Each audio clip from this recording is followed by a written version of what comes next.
Isto é extremamente vasto, mas eu hoje vou pegar num dos aspectos desta questão, que é o facto de nós, desta forma que nós temos de nos sentir separados uns dos outros, separados de tudo o que nos rodeia e de vermos todos os fenómenos como sendo separados. Primeiro existe o eu e a realidade que está em redor, não é? E depois existe o eu e os outros, existe o eu e os fenómenos, existe o eu e o mundo e por aí fora. Isso é uma das grandes fontes da ansiedade, esta noção de separação. Ao ponto que, por aquilo que eu já li, esta sensação de separação é a principal fonte de sofrimento, e mesmo quando ela se torna patológica, digamos, há uma sensação, digamos, normal que todos nós temos, podemos ter mais empatia ou menos, podemos ter mais laços uns com os outros ou menos, podemos nos sentir mais próximos ou ser um pouco, como é? É sempre, pronto, mas enfim, digamos que temos estamos ainda dentro daquilo que se chama a normalidade, não é?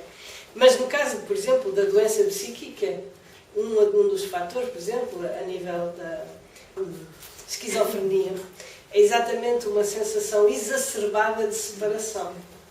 Portanto, quanto mais nós nos sentimos separados, e isso é uma coisa que é mais patente hoje em dia, está mais presente na nossa vida, é aquilo que se costuma chamar agora a solidão, não é? A solidão que é sentida nas grandes cidades, porque embora estejamos todos concentrados, perderam muitos dos laços. Estamos concentrados, sim, mas entre estranhos ou entre pessoas com as quais não temos nenhum laço. Podemos passar 10 anos a viver no mesmo prédio e não conhecemos o nosso vizinho da porta, não é? Aquele que está, não era assim de antes, não é? Se recuarmos, por exemplo, se eu recuar à minha infância, o prédio onde eu vivia, toda a gente se conhecia, tinha bons lados e maus, não é? Também havia aquele aspecto, toda a gente sabia a vida de toda a gente e se metia nela. Mas, por outro lado, havia um sentido um pouco mais comunitário, havia a sensação de que se eu caísse em minha casa, por exemplo, até porque os prédios estavam muito mal insonorizados, o vizinho de baixo ia dar por isso, não é? Mas se recuarmos ainda mais, ou se deslocarmos esta realidade da cidade, por exemplo, para uma aldeia, ou recuarmos ainda mais para uma tribo, não é? As pessoas aí tinham um sentimento muito forte de pertencerem a um grupo e de terem laços extremamente estreitos e portanto, certamente sofriam muito menos do que nós sofremos, porque o facto de nos termos desligado ou termos cortado esses laços expõe-nos muito mais, como é que diz? Enraiza ou aprofunda em nós, cristaliza ainda mais em nós a noção da separação. E, portanto, como vos disse, como a noção de separação é diretamente proporcional à ansiedade que isso causa, portanto, a intensidade da sensação de separação é diretamente proporcional à ansiedade que isso causa, nós somos hoje muito mais ansiosos, certamente, do que eram as pessoas que viviam em tribos, ou que não me parece que as tribos da Amazónia, por exemplo, não têm um ar nada ansioso, nem depressivo, nem angustiado, não é? Não só vivem com uma sensação de profundo entanglement, não é? Como é que se diz isso agora em português? Mas pronto, sim, ligação, vamos dizer, não só tinham uma sensação muito física de ligação uns com os outros, como tinham uma sensação muito clara de ligação com o meio ambiente, não é? Com a terra, com a água, com todos os elementos. Outra coisa que nós também, não é, perdemos. E, portanto, esta sensação de separação, porque é que ela causa tanta ansiedade? Porque na realidade é contra a natura. No outro dia apareceu uma coisa no Facebook que eu depois fui um bocado explorar e que achei extremamente interessante. Vem de depois fui a investigar que dos 100 trilhões de células do corpo humano, 90% não são humanas, ou seja, 90% são micro-organismos, bactérias, fungos, etc. Somos um ecossistema. sabem? Somos um ecossistema consciente. Ou seja, esta quantidade de gente está toda numa espécie de condomínio, que eu chamo eu, não é? Numa espécie de condomínio, todos a tentar fazer sobreviver o conjunto, não é? E nós achamos que somos eu, não é? Que ando por aqui como sendo completamente independente das outras pessoas, etc. Completamente independente do que me rodeia, etc. Mas, só para vos dar uma ideia, isso deixou-me realmente de boca aberta. Era uma coisa que eu não fazia a menor ideia e que eu acho que nos dá de repente, eu acho que é como dizem os ingleses, mind-blowing, não é? Faz assim um... E uma pessoa diz, uau! Quer dizer que 90%, há logo quem diga, ai que porcaria, mas 90% do que eu sou não é humano sequer, não é? São micro-organismos, etc. Portanto, dá-nos assim uma noção de quão a ideia de separação, portanto, isto é completamente contrário à ideia que eu tenho de mim quando me olho num espelho. Muito lindinha por baixo desta pele, não é? Parece tudo muito limpinho e depois cá por dentro é só bactérias e micro-organismos e fungos e tal. Acho que isto dá, quando nós deixamos que isto pôs assim um bocado no nosso espírito, dá-nos um bocado uma noção de como é mentira a noção que nós temos de existir de uma forma completamente independente uns dos outros e das coisas que nos rodeiam, etc. Não é? Portanto, quando nós vemos as coisas por este ângulo e percebemos que, de facto,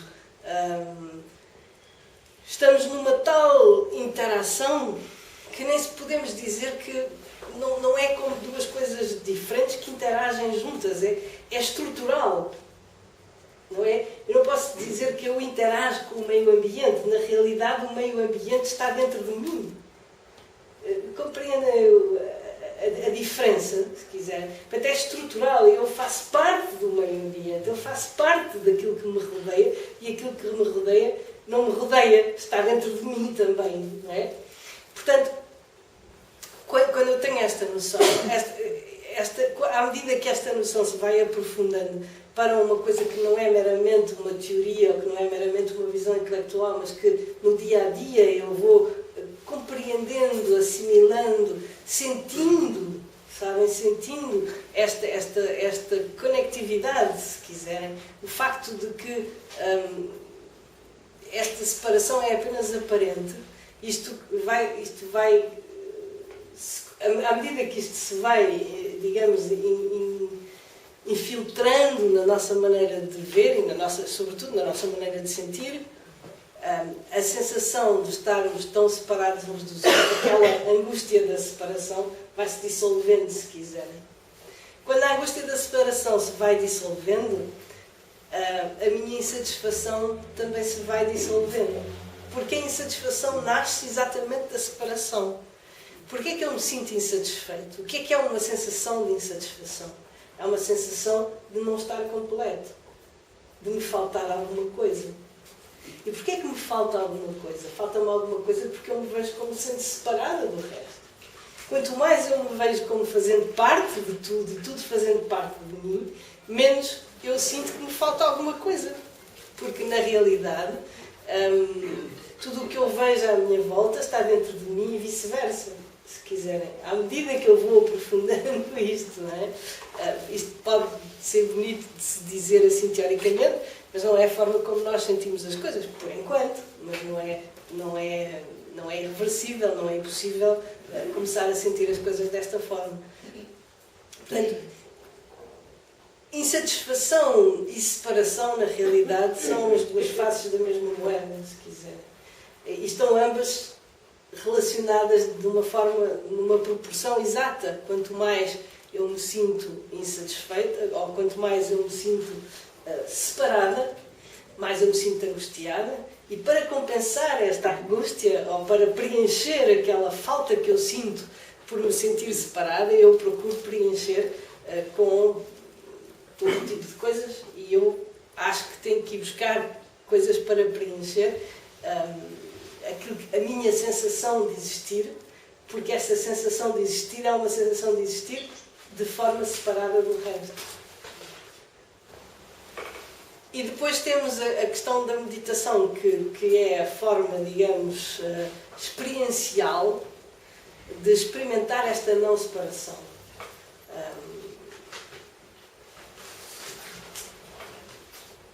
Porque há uma diferença muito grande entre uma ideia ou entre um conceito e uma experiência.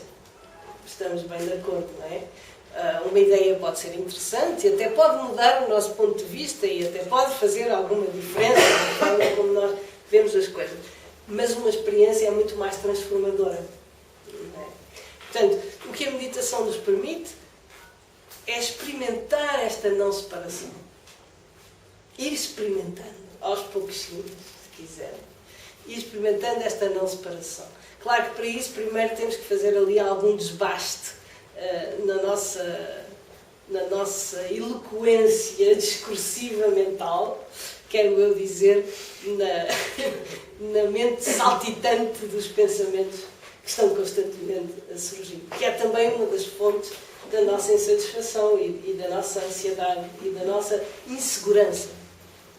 Porque como nós só conhecemos a ponta do iceberg do nosso espírito, nomeadamente os pensamentos, as emoções, os desejos, enfim, todo este aspecto mental discursivo da nossa mente, e que esse aspecto mental e discursivo é eminentemente móvel e está sempre a mudar. Nós não podemos... Nós queixamos que não podemos contar com as pessoas e que as pessoas já não têm palavra e coisas assim, mas podemos contar connosco? Verdadeiramente não é? A gente de manhã acorda a dizer que gosta muito de não sei o quê e ao meio-dia já detesta.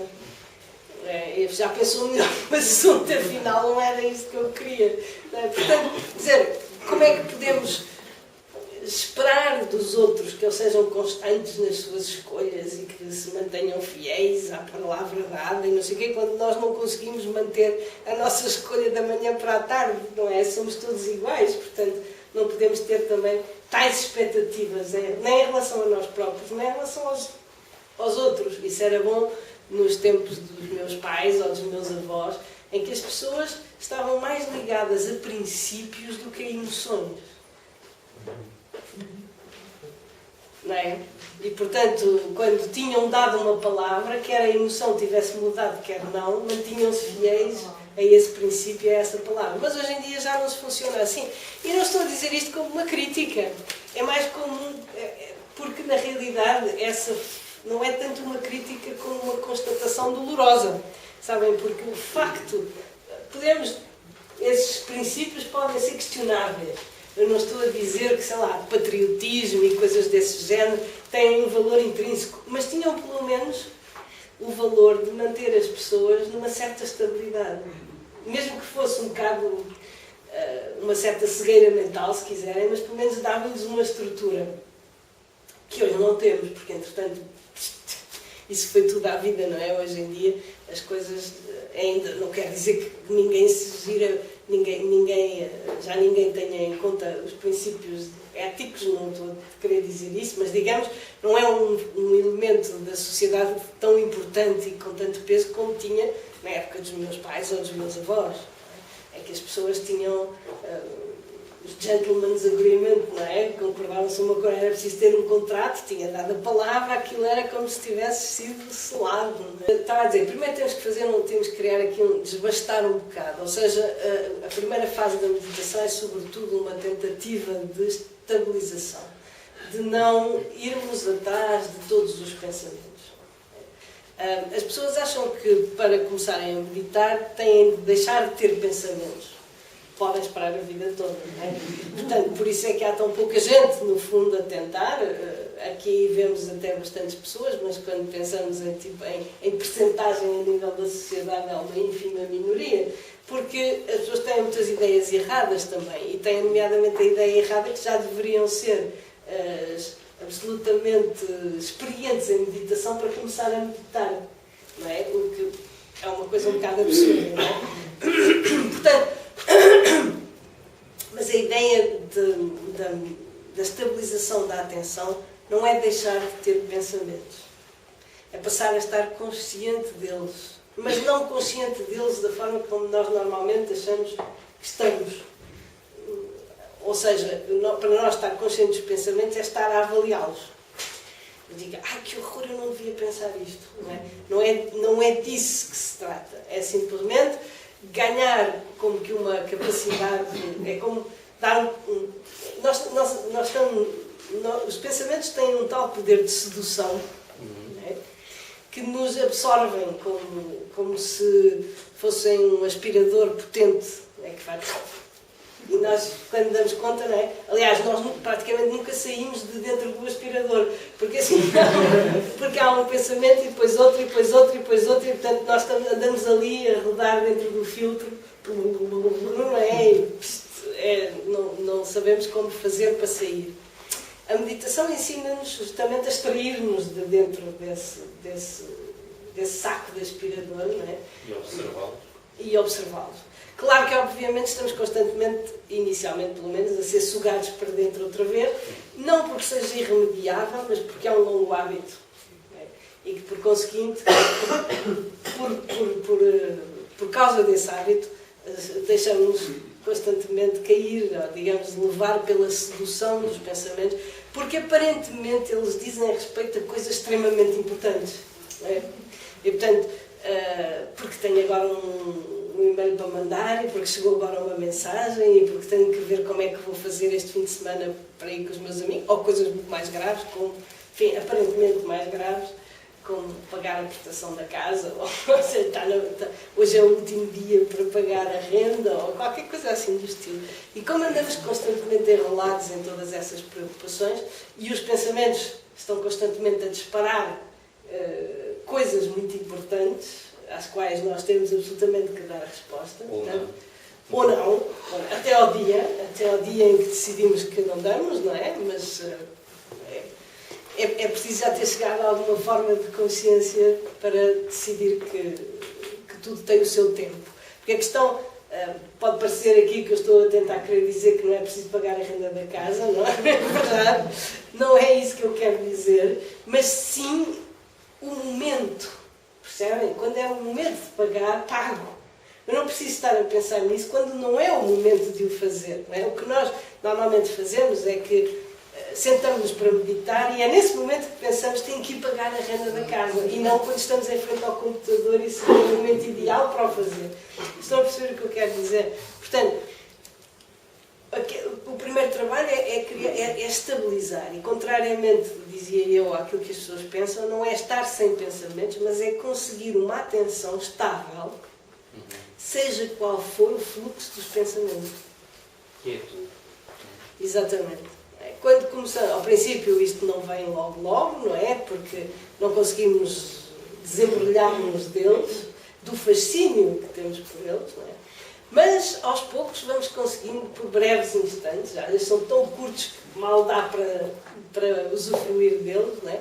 Mas vamos conseguindo, por breves instantes, sair de dentro do pensamento. Não eliminar, não combater, também não seguir. Porque o problema é esse, é que o pensamento nunca é só um, não é? É que ele depois cria outro e outro e outro e outro. Portanto, é não ser enrolado na cadeia dos pensamentos, isso é não seguir os pensamentos, mas também não os combater, porque a gente combate-os com outros pensamentos. Não é? Quando eu tenho um pensamento que não quero, eu combato pensando, eu não posso pensar nisto. Não é? E quanto mais eu penso que não posso pensar nisto, mais penso, porque são duas maneiras, no fundo, de os reforçar e de os manter. Portanto, não é nem uma coisa nem outra. Pode parecer estranho, mas existe uma terceira alternativa, que é simplesmente tomar consciência sem julgar, sem contrariar, sem dizer que horror, eu não devia estar a pensar isto, ou eu sou tão má pessoa por estar a pensar isto. Não pensar coisa nenhuma acerca do pensamento, apenas o reconhecer. Eu digo muitas vezes dou muitas vezes este o exemplo, mas que eu nem sei se todos nós conseguimos realmente fazer, mas é como, por breves instantes às vezes, na praia, num dia bonito de sol, à hora do pôr do sol, podemos nos sentar e simplesmente observar. Observar os pássaros que passam, cheirar aquele momento, aproveitar aquelas cores bonitas e não estar necessariamente a avaliar se é mais bonito que ontem ou se, que pena, não trouxe o telemóvel para tirar uma fotografia, não é? Simplesmente desfrutar. E, portanto, é algo que se pode treinar porque é uma capacidade que todos temos. E a verdadeira estabilidade na meditação não é quando não se tem pensamentos, mas é quando eles deixam de nos incomodar, se quiser, ou de nos interromper. O tipo de consciência ou de presença na meditação é algo extremamente aberto, ao inverso de uma tentativa de domínio, que é algo muito constrangedor, não é? É totalmente aberto neste sentido. Eu não impeço os pensamentos de virem, também não os impeço de partirem, que é o que nós muitas vezes fazemos. Reparem, o que é natural? O pensamento chega e desaparece. E é muito rápido.